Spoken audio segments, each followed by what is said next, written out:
We're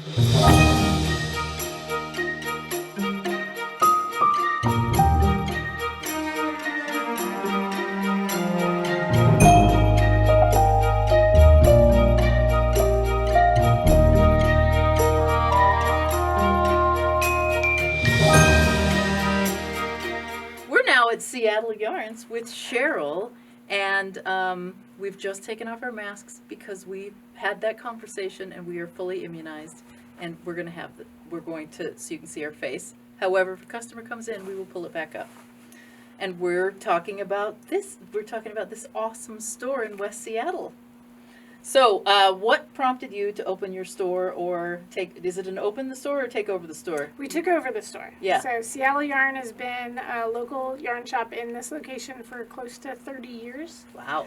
And I saw that it was for sale. And I had sent a message to my business partner, Destiny, who's not here today, saying that she should buy the yarn shop. And she's in big trouble for not being here today, but we'll talk about that another time. So saying that she should buy the yarn shop. She Yeah. was working from home at the time, and I knew she was a knitter and a designer, and I thought this would be right up her alley. So, and I think she sort of dragged her feet on talking to Ruth about, the details, and I was kind of nudging her, and 90 days later, to the day, we got the keys to our shop. So there was some talking to you in there. between there. It was a bit of a blur. And I don't actually. You blocked it out? Yeah, I blocked out exactly how I got involved, but I'm super glad that I did. Oh, well, good. So it's turned out well. No, it's turned out really well. Yeah, good. That's good. Yeah. I'll tell you what, it's much better to do this in a partnership than it is to do it individually. Well, I never could have done it without Destiny. Yeah. I had never been in a yarn shop prior to the beginning of the conversations about buying a yarn shop. I did not know how to knit or crochet. You didn't know how to knit? No, I was not a fiber artist at all. Face into a passion, huh? Yeah, so jumping right in the deep end. When we bought the shop, I would have to sort of remind myself, like, fingering, sport, DK, worse, like I didn't know anything at all when we took it over. So it's been a huge learning curve for me. And hopefully, and fun. It's been great. I've loved it. Awesome. I took both beginning knitting and beginning crochet in the shop after we bought it. Oh, wow. So of the two, I'm more of a knitter. So. That's awesome. Yeah. But you've got them both, and so you picked it up, and it is fun, and you've kept doing it. No, I enjoy it. Yeah, that's awesome. All right, so how has the pandemic impacted your business, and what have you done as a result? Well, so I think the first thing that we had to do is to get our online shop sort of fully stocked.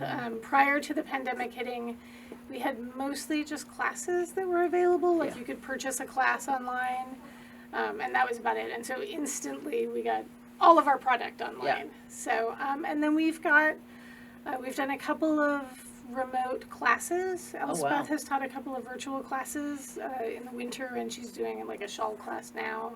And then we have 2 virtual knit groups, one that meets on Wednesday evenings and one that meets on Saturday mornings. Sweet. What can we come here for that we really can't get anywhere else? So we've really tried to put a lot of emphasis on independent dyers. So we carry a lot of mostly local, but not entirely, small, independent, woman-owned, often. Nice. I know I saw Schmutzerella and Earl Grey. Earl Grey. And what was the Canadian Indigo. one? Indigo Dragonfly is a big Canadian one. Yeah, that we really like. We've got Round Mountain Fibers from out of Vermont. Sweet. Whimsical Colors from up in Friday Harbor. Yeah.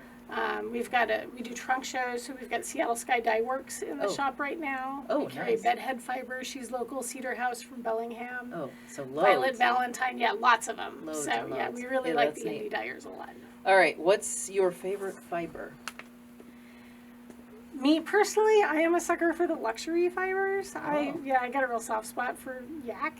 Yak? So we carry a lot of merino in the shop, but I really like yak. Well, and you get to, right? Yeah. Mine's linen. Oh, yeah? But nobody can have an entire store full of linen. No, so that's like a bad idea. So, and a lot of people hate linen with a passion. Yeah, we don't have much linen if there's here, linen but we do in have it, requests for it. I want to touch it. Oh, isn't that funny? Yeah, it's bad. It's really bad. Isn't it? The camera person is like, oh, I know that problem. Yeah. What always flies off the shelf? Indie dyed sock yarn. Okay, so that's why you're buying Hands it, down, right? yeah. That's why it's like, oh, we have to Yeah, pivot sock here. yarn is pretty popular Yeah. here generally.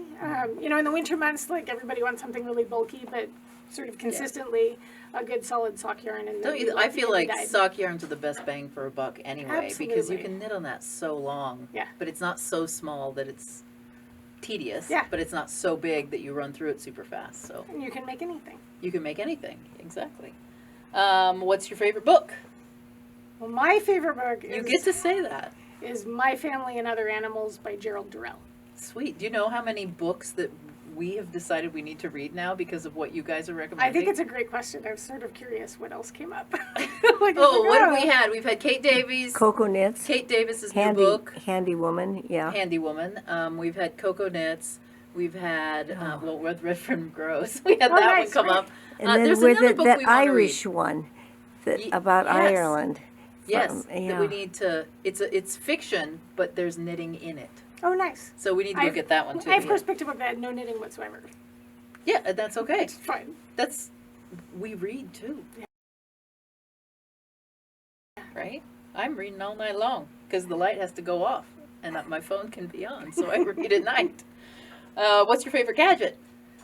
Right now, the current sort of shop favorite gadget is the end minders from Yes, Crafty I know. Flutterby. These are super tiny so to they're see, super tiny. but adorable. And explain an end binder because I didn't know. Yeah, so you can use them to hold. So we say they tame your tail. So, for example, on a long tail cast on, you can wind up your extra tail on an end minder, And then hook it. There's a little hook in It's a there. little hook, and it just holds it in place. And we have them in sheep and dogs and Rabbits. cats I rabbits. found my purchase for the store. Butterflies, Yeah. manatees.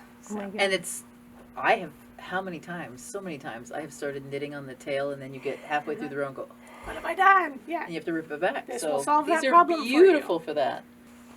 All right, so let's talk about the pattern that your store is featuring in this low yarn crawl. So these are the Sunbreak socks. Oh, look at that, cute. Yeah, they were Adorable. designed by the shop owner, the other shop owner, Destiny.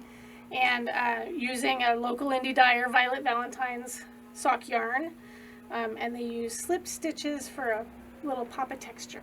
Yeah, it looks like a woven. It's really cool. And even slipped that way. It's pretty. We're at Seattle Yarns in West Seattle. And we are going in to this very big, oh, it's the shark! Yay! The Seattle Yarns mascot is a shark these days, right? Note that shark. You can get all kinds of shark related things, but we can also get yarn and gifts, right? All right, tell us what we got here. How is the store organized? The store is organized by yarn weight along the outside wall, starting Okay. with the smaller yarns on that end, Fingering at that end? fingering at that end, and as you move around DK to worsted to bulky. Yep. Super bulky. And lots of samples. And lots of cool bags, right? And then you're specializing in indie dyers, so let's have a look. Yeah, I know, I recognize Schmutzarella. mozzarella. Schmutzarella. Indigo dragonfly. Indigo Dragonfly. That's Canadian, right? You They said are that one's Canadian. Yep.